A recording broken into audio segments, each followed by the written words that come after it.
You're listening to Brainbusta Radio.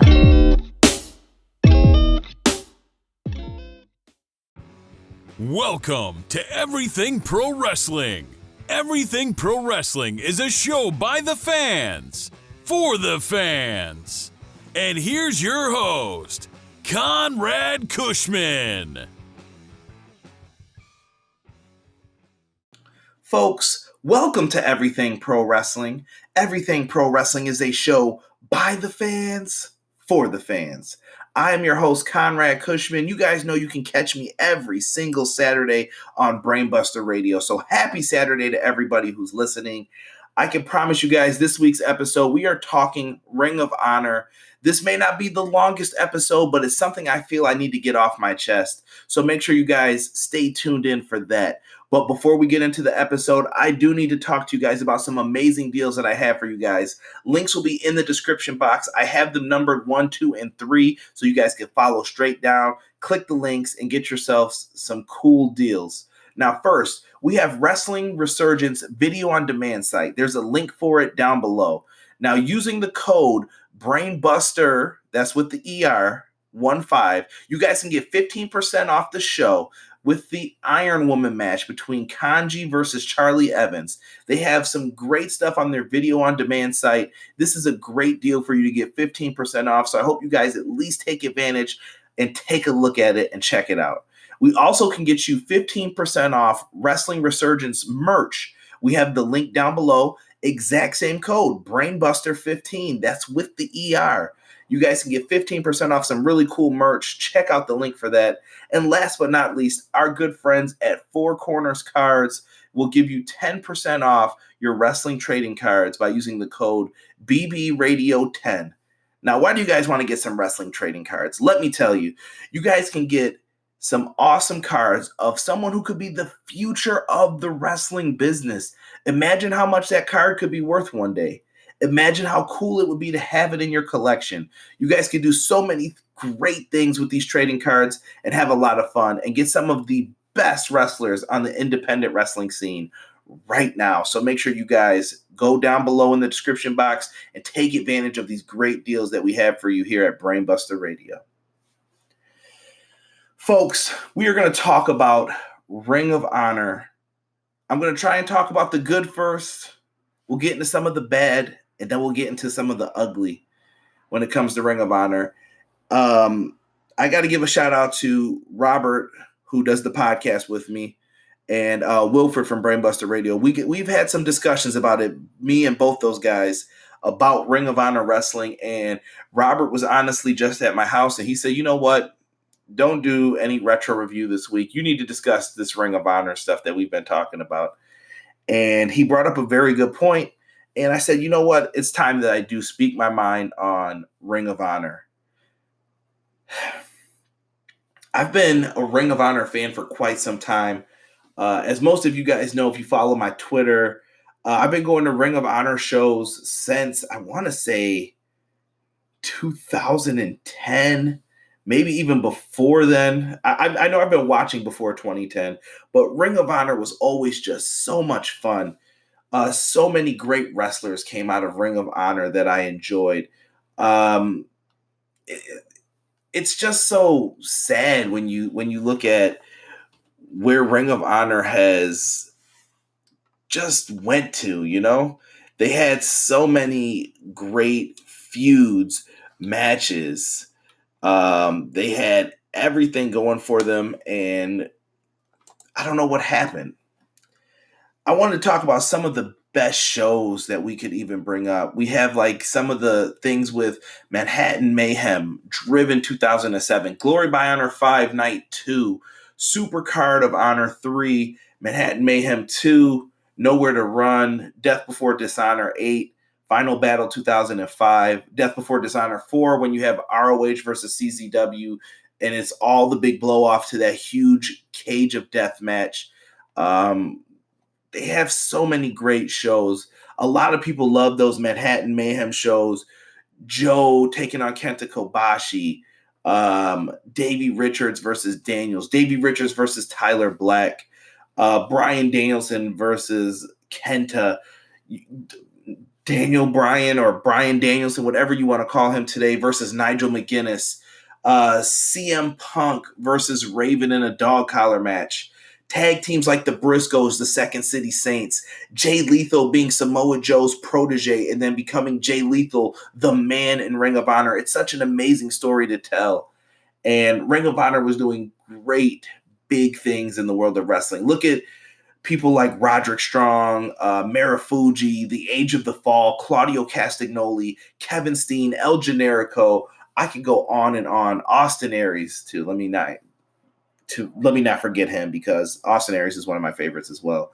They had so many greats. Raven was there for a little bit. CM Punk versus Samoa Joe, one of my favorite matches, period, in all of wrestling. And really dope, man. Who do you know that could go 60 minutes and left the fans wanting more? That's what made Samoa Joe and CM Punk so popular. Ring of Honor was the place to be at one point. The WWE at some point eventually started seeing a lot of these guys in Ring of Honor as talent. Look at some of the names that they have today. I just went on WWE.com before this, and I saw a match from NXT. They were talking about Adam Cole versus Jordan Miles. Jordan Miles is ACH, if you guys didn't know. And those are both Ring of Honor talents at one point in time. Roderick Strong's facing the Velveteen Dream on the first live show September 18th on USA. Roderick Strong is a Ring of Honor guy. Daniel Bryan is a Ring of Honor guy. Seth Rollins is a Ring of Honor guy. These guys all came from there. And I have to give a huge credit to people like Adam Cole, Daniel Bryan, CM Punk, whatever names you want to call them in the wrestling business. These guys helped wrestlers transition from a Ring of Honor to the WWE. And I feel like they changed some of the style and brought some of that Ring of Honor style to WWE. Just my opinion. Those guys are the real trendsetters and game changers. CM Punk and Bryan Danielson for sure, though. They will always be remembered as the guys who made it work when nobody wanted to believe that they were good enough. And now look at them. Those were the guys going toe-to-toe with John Cena, the best star. Look at what has happened to people like Chris Hero. Chris Hero, if Cassius Ohno, he is a star on the NXT and NXT UK brand. He's an excellent pro wrestler. We have so much good stuff happening. And look at even wrestlers in Impact Wrestling. They have Eddie Edwards over there. We can run through a bunch of names. I've seen Amazing Red in Ring of Honor. He came from Impact Wrestling. Even the folks in TNA took a lot of these guys. Samoa Joe, AJ Styles, Christopher Daniels. These guys were all originally in Ring of Honor. Low-key.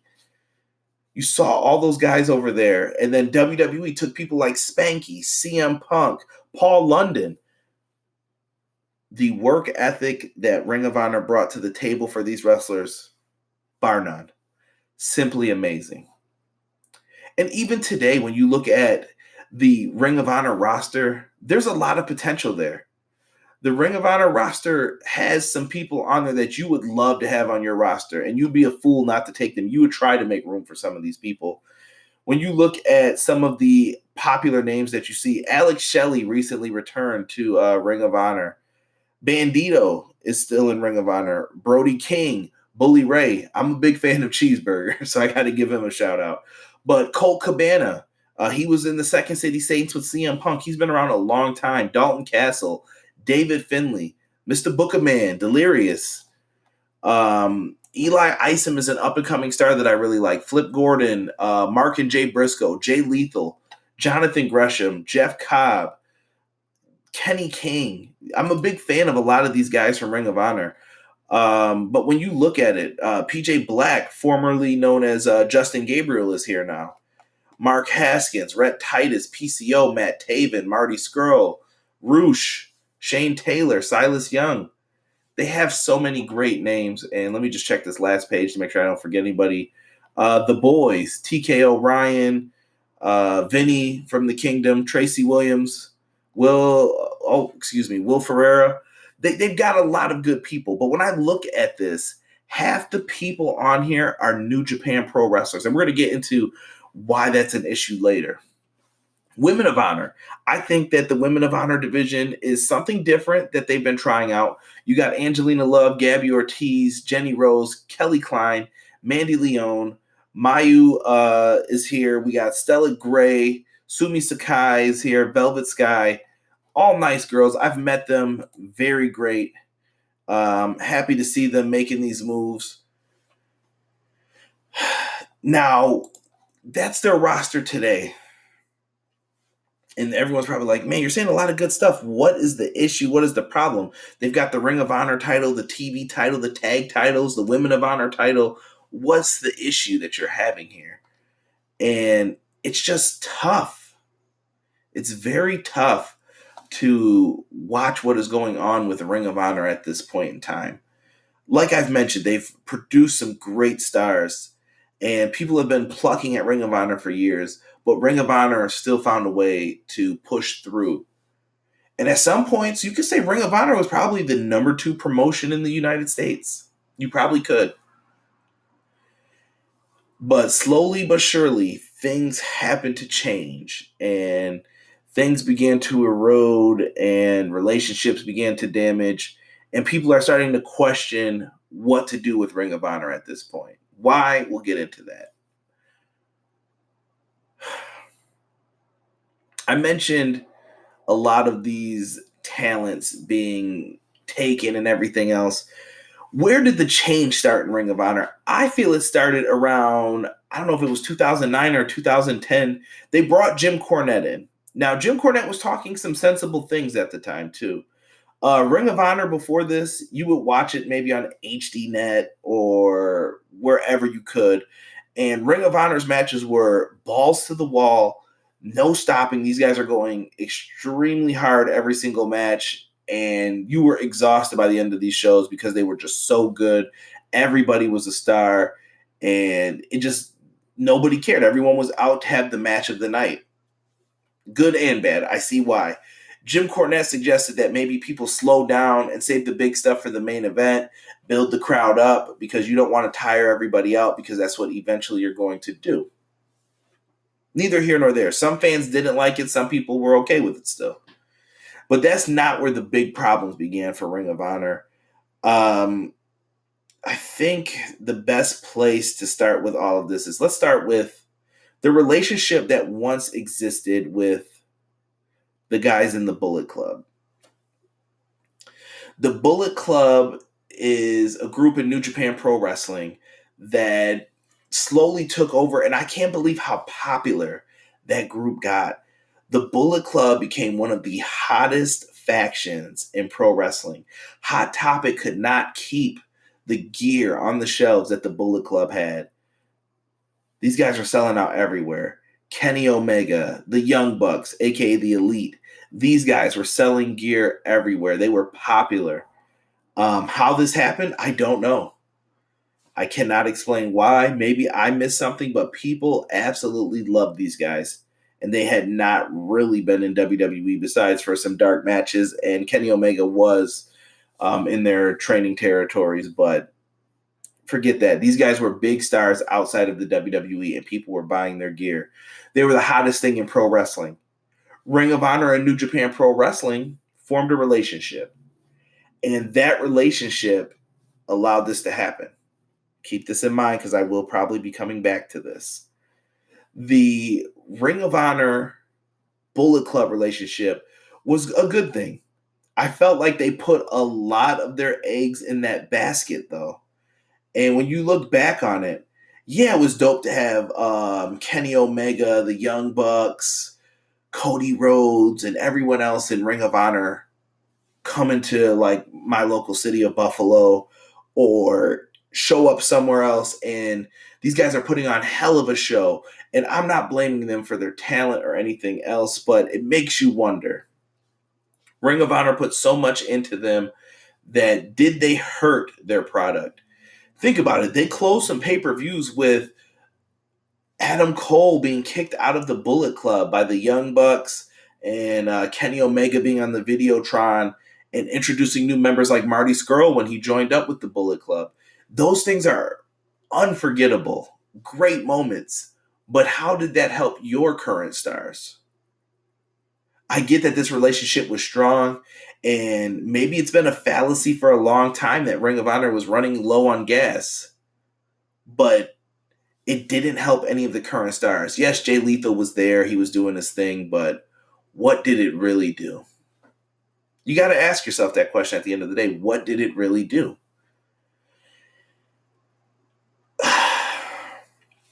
You put the belt on Cody at one point.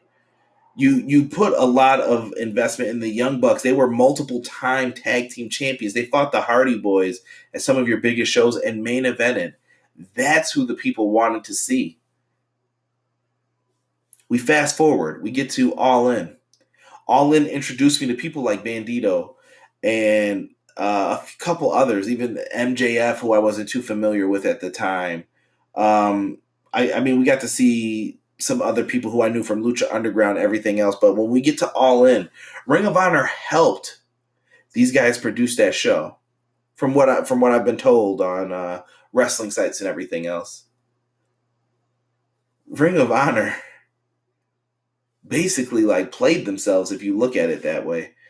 They helped these guys get people on the show.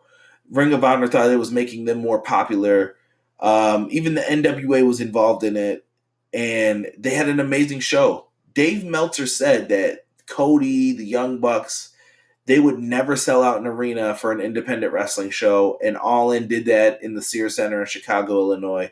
And let's look back at last Saturday. We just had All Out, August 31st. Another great show from the Sears Center, and now there's a new wrestling company in town. My, oh my, how things have changed, right? With that all being said, Ring of Honor didn't really get too much out of these deals, and it's sad that all had to happen that way. Why did it go down like that? I couldn't tell you. I assume the relationship is still good, and maybe Ring of Honor will be willing to work with those folks, but where do we go when it comes to the next move? Because of, we said how much you invested in these guys. You put a lot of stock into them, saying, oh, okay, this is what we're doing. This is what we plan to do. And I'm not saying that there's nobody popular in Ring of Honor. That is not it at all. But I just clicked on Ring of Honor news from a site, and there's not too much going on, going back almost towards SummerSlam for about 3 to 5 of these headlines. So within a couple weeks, not too much is happening in Ring of Honor. Hopefully they're working on plans to get some ideas with stuff.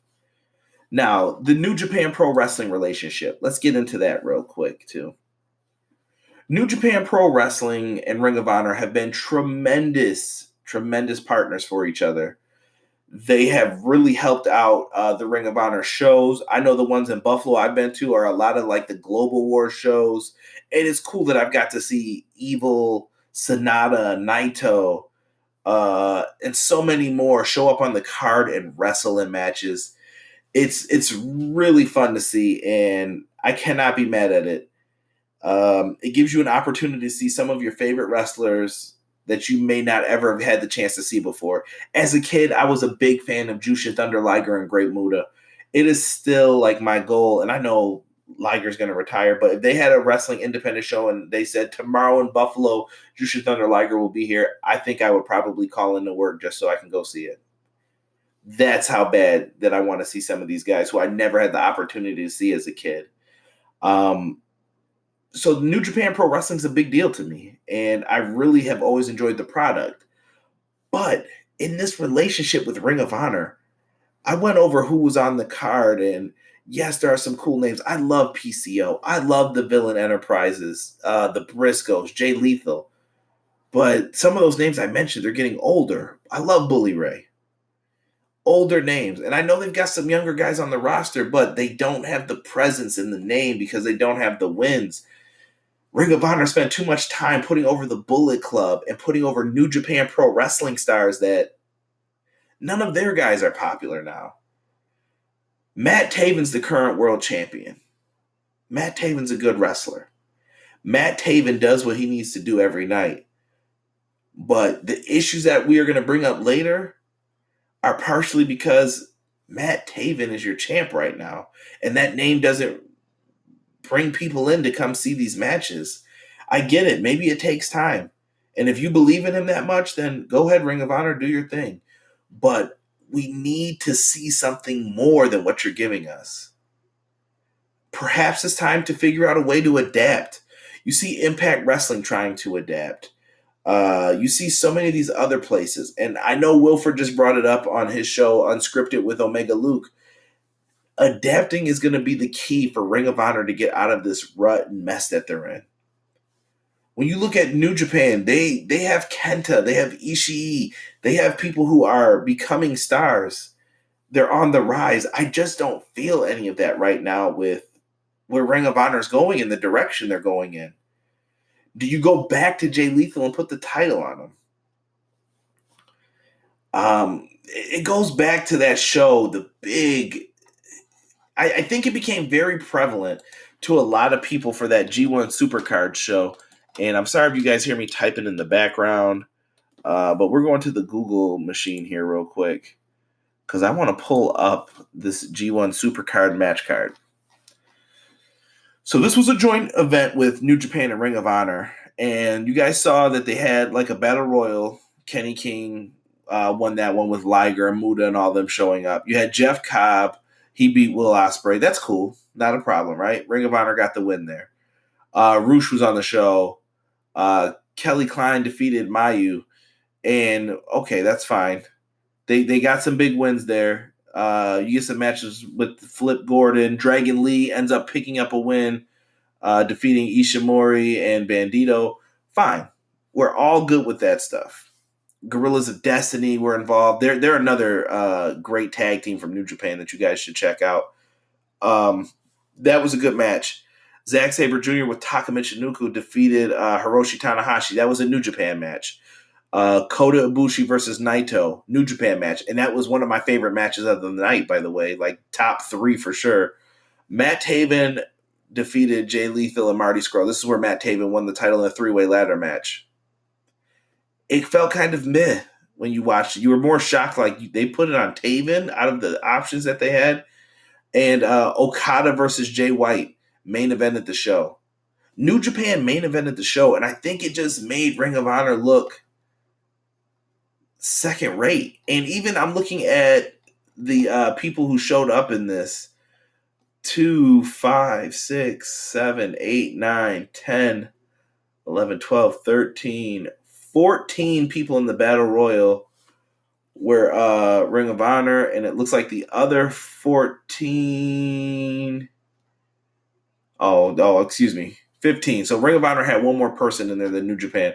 But the star power just isn't there when I'm looking at these names. You're just kind of like, oh, okay.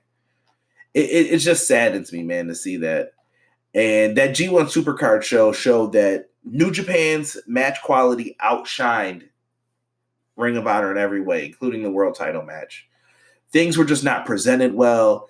And I feel like ever since this day, we've kind of been on this downward spiral. And I'm going to get into that. But I want to let you guys hear from our sponsors real quick. You guys are going to hear from Power Slam. You guys are going to hear from Gorilla Press and Everything College Basketball. Then when we come back, we're going to talk about the problems of Ring of Honor today and what started them. And then we'll get out of here so you guys can enjoy your Saturday. We'll be right back after this. Are you tired of the same old pro wrestling?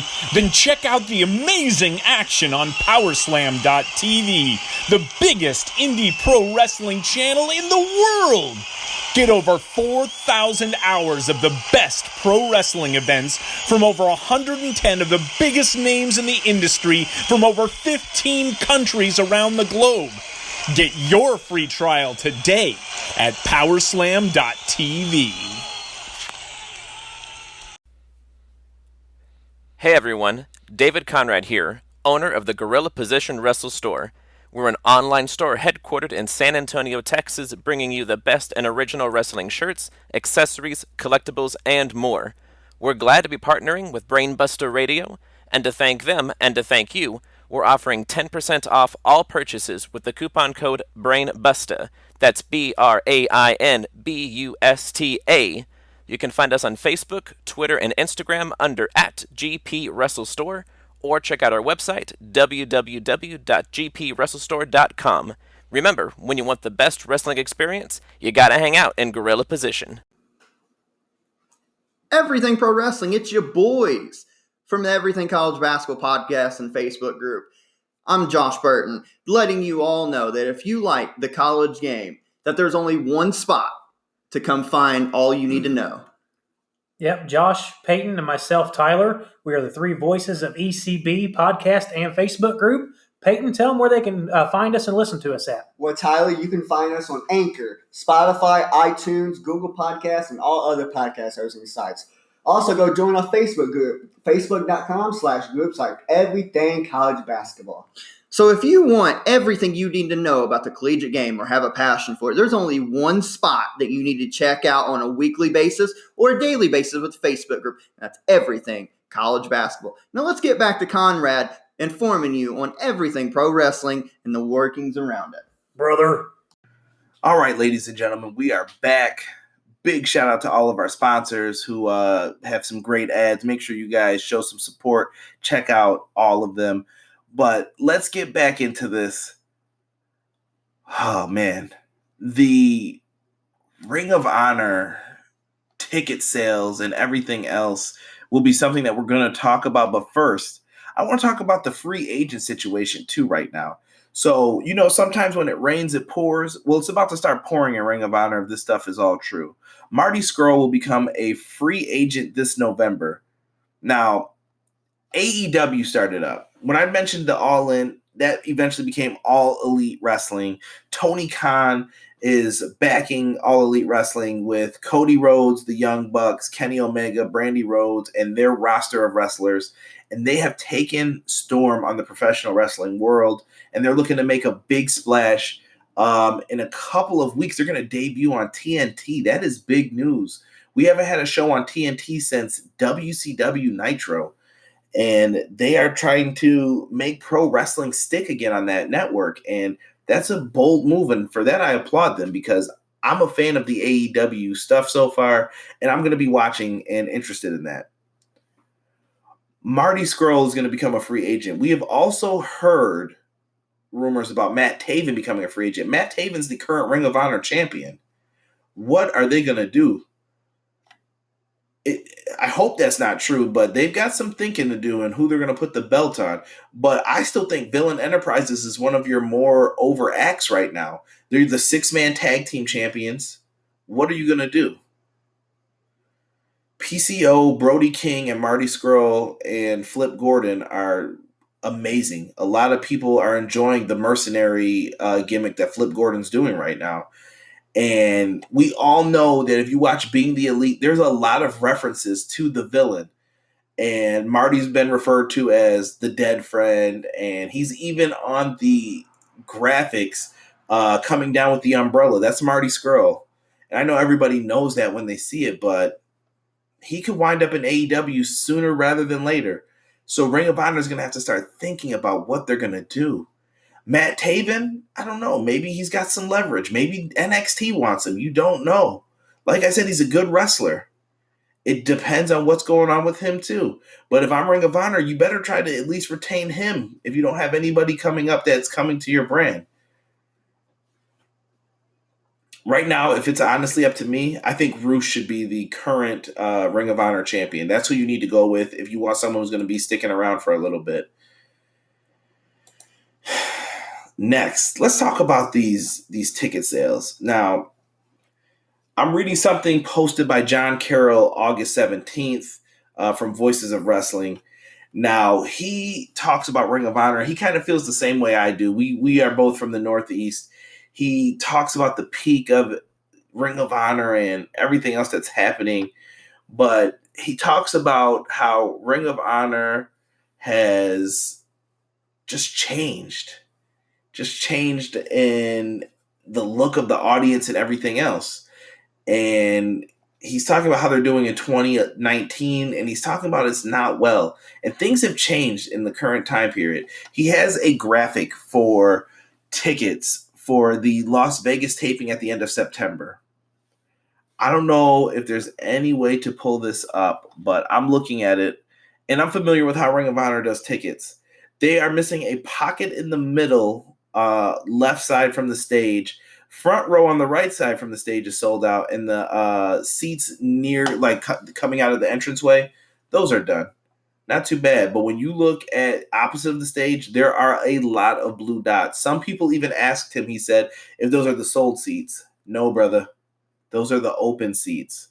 There's a lot of open space. And he shows another event, and it looks like the exact same thing. What is happening? And I feel it's just the need. This is what happens. There's a lot of pro wrestling right now, and only the strong are going to survive. Ring of Honor is owned by Sinclair Broadcasting. They've got some money, but people want to talk about WWE's Madison Square Garden ticket sales. WWE's going to live for a long time. They make money in many other ways. They have lots of revenue streams, and they're a corporation. They have options. Ring of Honor needs to figure out what to do here. Like I said, and even the UK show looked to be struggling as well. I'm pulling up another article from a wrestling website, and they're saying that ticket sales for Ring of Honor's UK shows in October are said to be very weak right now. Ring of Honor are running live events in London October 25th, and Newport, Scotland on the 26th, and Bolton on October 27th. Ticket sales are said to be less than 100% as of this writing.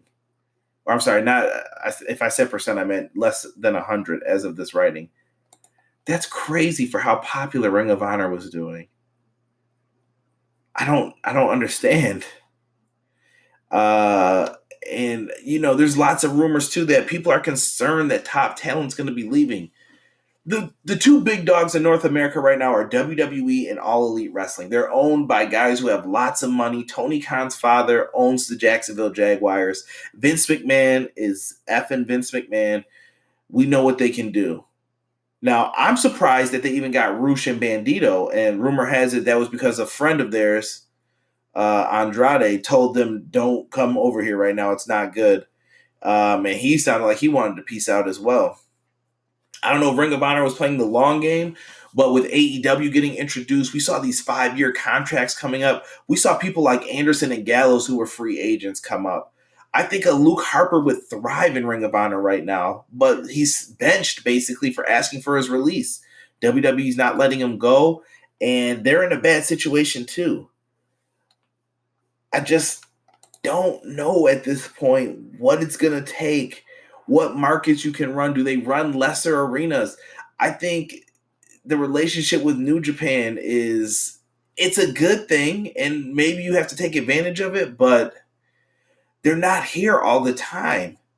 They're not going to do much for you. Even the NWA just broke away from Ring of Honor. Billy Corgan's National Wrestling Alliance are starting their own shows. They're going to be taped in a studio format down in Atlanta, Georgia area. And it may not be Atlanta. It's in Georgia, though, for sure. And they are having studio shows with, small crowds, but they know what they want to do. I think they're going to go for like this Lucha Underground feel, and it's going to be something different. What's going to happen now with Ring of Honor? They don't have NWA title matches. They don't have Nick Aldis. That was helping, though. Nick Aldis was helping. They need to figure out how to get into some other relationships, I feel, whether it's with All Elite Wrestling, even Impact Wrestling. Hell, you may have to look at other indies. At one point, Ring of Honor was the indie show that you needed to watch. And now now people go to Ring of Honor shows like, where's Naito? Oh, I hope Okada's wrestling. These are the things I hear when I go to these shows now, and it's like, oh man, these people really don't know about any of the talent. It's gotten out of hand, and I want to see them succeed. If you guys don't know, trust me, I have some really cool people. I've met some really cool people at Ring of Honor. I've met Roderick Strong, Adam Cole, Rhett Titus, Jay Lethal, the Briscoes. I've even helped them after shows from a previous job that I've had. And these guys are all very cool, very appreciative of the fans. I can tell you that with 100% honesty. They are very respectful and they appreciate people. These guys aren't going to be there forever. The Briscoes and Jay Lethal, who knows what they're going to wind up wanting to do. But they've been doing this. I feel like they've been there since day one almost. Lethal had his time in TNA, cool, whatever. But the Briscoes have been there since day one. And I'm sure these guys don't want to see Ring of Honor go down without a fight. Ring of Honor's back's against the wall, and they need to figure out a way to come out swinging. Adapting is the best way to do that. Whether it's coming up with a new pay-per-view model, coming out with a different way to stream the shows live so that they're not so far behind when people are catching up to it, they're going to have to figure out what they want to do to make their brand stick out once again. They used to be the cool place to pick off talent from. It's not the place to pick off talent from anymore. The indies are really, really becoming a big thing. Look at people like Anthony Green. He just got signed to Evolve. Josh Briggs. The names can go on and on. Austin Theory. NXT scooping him up. And NXT has a relationship with Evolve. Ring of Honor and some of these other guys, maybe it's time to link up, man. What's wrong with having maybe New Japan, Ring of Honor, Impact Wrestling? Why not form a bond? I'm just throwing it out there. Also, the booking. We've talked about it. What's up? Maybe you make some changes to the booking. Let Bully Ray run with the book, maybe. He has some ideas. Rumor has it he was getting power, but stories like him yelling at a fan because he said something to his girlfriend, Velvet Sky, those stories don't look good. And I don't know what the story is. Maybe the fan was out of line. I'm not saying that. But that wasn't a good look for the company at this point. Ring of Honor still has a damn good show if you guys go to it. I don't know if people are saving up because they want to see an AEW show. Maybe they're waiting for the big pay-per-view shows. Maybe wrestling fans like smaller atmospheres today. I don't know what it is. That I would have to rely on the wrestling community to tell me what it is. Because I don't know for myself. I can't think of it. I don't see it at this point. I'm not sure. But wrestling's in a different place. We're seeing beneficial relationships happen. Look at Jon Moxley. I know All Elite Wrestling just lost him, but hear me out on this. He's in New Japan Pro Wrestling, and he works for All Elite Wrestling. That's pretty dope. TJ Perkins is out here doing similar things. We have MLW talent, and maybe that's someone you want to link up with. Court Bauer knows what he's doing. He's got an amazing product. To me, Court Bauer and these guys are becoming the new number 3, but they're going to run into a problem later on too when these contracts come up and guys are like, well, if you don't give me more, whatever I want, I'm going to go over here and stay with AEW. They have a big television deal. You can't beat some of that stuff. Maybe Court Bauer can show you how to stream onto YouTube and put these shows together. Don't know. But all options need to be looked at. All relationships need to be built at this point. And that's what I feel is going to make wrestling succeed. It's good to see these guys pop up somewhere else. You never know. Austin Aries just showed up in MLW. You don't know where this guy could show up. He might be back in Impact Wrestling to challenge for the title. He was a great Impact champion. I know some people don't like Austin Aries, but Austin Aries has been a hell of a talent ever since I first saw him wrestle when he was wrestling back in the day for Ring of Honor. He's really good. There are a lot of good people out there that can lace up the boots.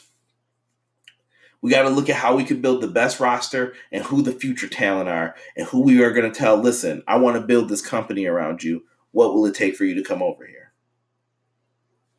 Ring of Honor's got a lot of thinking and explaining to do for themselves. But guys, I don't have too much else to say about this. I just wanted to get some of this off my chest, address some of the issues. Hopefully you guys can agree with me. If you guys have anything that you want to tweet at me, I am at epwshow on Twitter. You guys can get at me, message me about your thoughts with the Ring of Honor show. And I promise you guys, listen to this too. Go see a Ring of Honor show. If there's New Japan Pro Wrestling on it, it is well worth it for you to go. If you've never been to a Ring of Honor show, you're missing out. If you've only been in the big arenas for WWE, go to a Ring of Honor show. See how different the environment is. You'll be right next to other wrestling fans, and you guys could talk about other wrestling promotions. You'd be surprised what other people watch, what they get into. I've been recognized at shows as, hey, you're the dude from Everything Pro Wrestling, and I appeared on a television program because somebody saw me locally in my area. That's dope. So shout out to the Rise Up Sports podcast for having me on for that.